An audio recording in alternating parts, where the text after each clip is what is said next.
Muy buenas noches a todos y todas. Mi nombre es Oscar Alexis Narváez Capera, estudiante del programa Agronomía del curso Microbiología de Suelos.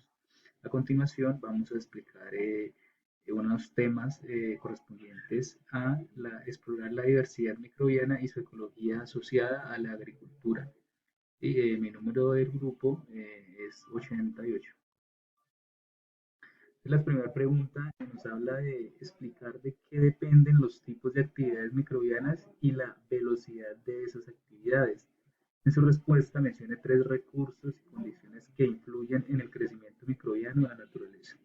Entonces partimos conociendo un poco acerca de las actividades microbianas, ya que son uno de los procesos más complejos que existen en la naturaleza y también en los ecosistemas. Estas actividades dependen de unos procesos, ¿cierto? De unos recursos y de unas condiciones. En este caso, los recursos por los cuales se pueden desarrollar unas actividades microbianas eficientes es que exista carbono, ¿cierto? Nitrógeno, orgánico e inorgánico y micronutrientes de los cuales podemos identificar el magnesio, zinc, cobalto, cobre y hierro.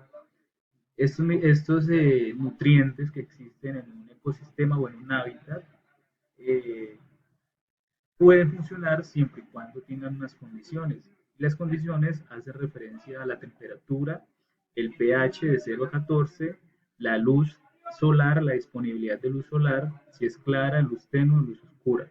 Entonces estos aspectos, estos factores son fundamentales para que desde allí el metabolismo de los microorganismos, de esas especies e individuos de microorganismos, sea eficiente y sea rápido en el momento de transformar estos recursos a una energía, digamos, consumible, ¿cierto? En este caso de las plantas.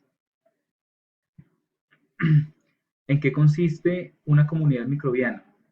Entonces, la comunidad microbiana básicamente son dos o más poblaciones, ¿cierto?, de microorganismos que existen en un hábitat y que coexisten entre ellos, ¿cierto? Sin embargo, es importante también entender la población. Y la población hace referencia a un grupo de microorganismos de la misma especie, ¿sí?, que residen en un lugar o en un mismo lugar, ¿cierto? A eso hace referencia de la población. Entonces, esas poblaciones funcionan en una comunidad, ¿cierto?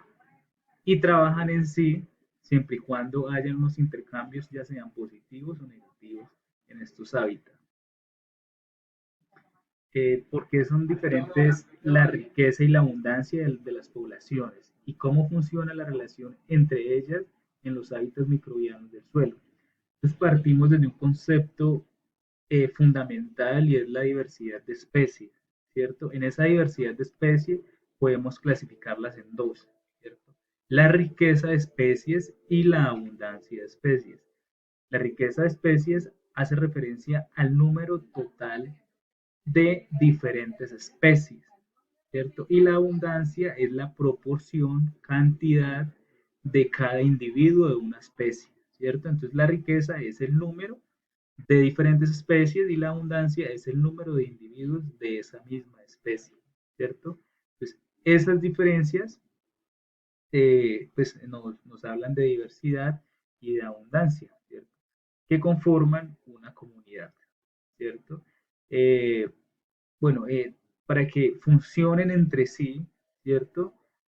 Podemos clasificarlas de dos maneras, de manera positiva y de manera negativa. Las acciones o los procesos biológicos positivos se clasifican en comensalismo, sinergismo y mutualismo, ¿cierto? Las negativas, depredación y parasitismo. En el caso de las negativas, digamos ya son por competencia de alimentos, por reproducción o por sobrepoblación, ¿cierto?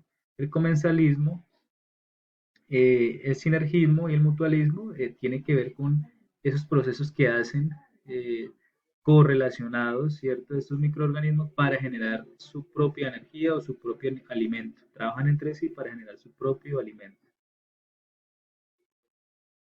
Sintetice mediante un mapa de ideas cómo funciona el aporte de energía al ecosistema e indique por qué los microorganismos del suelo juegan un papel fundamental.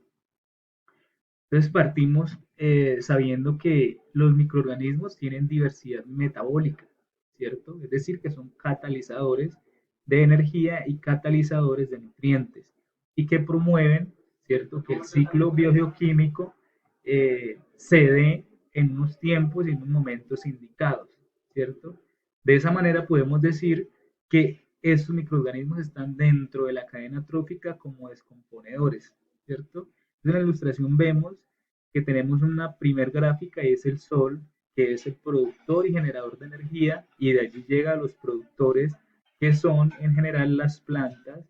Desde allí pasan a los consumidores primarios, que son especies animales herbívoros, pasa a los consumidores secundarios, que son los que depredan estas especies primarias, y de allí pasamos a los descomponedores.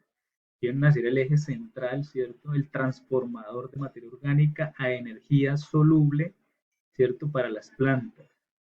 Entonces, de esa manera decimos que los microorganismos juegan un papel importante dentro de los ecosistemas en términos globales y dentro de un hábitat específico, ¿cierto?